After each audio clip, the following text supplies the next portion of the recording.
Welcome to Trade2Crypto. In this video, we'll show you how to withdraw your earnings. You can see we have $100 in our wallet.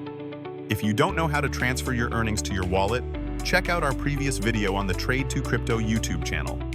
Today, we'll withdraw this amount. First, go to the Withdrawal section. Make sure you have entered your TRC20 wallet address in the Profile section.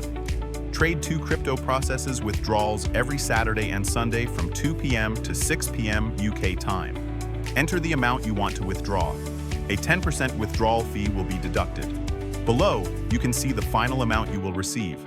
Enter your transaction ID, which you can find in the Profile section. Click Submit. Once done, your withdrawal request will be created.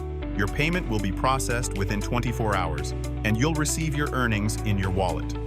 Important: if you enter an incorrect transaction ID or type random characters instead of the correct ID, your wallet address will not appear in the withdrawal request. If this happens, your withdrawal will not be processed because the system won't recognize the payment sender.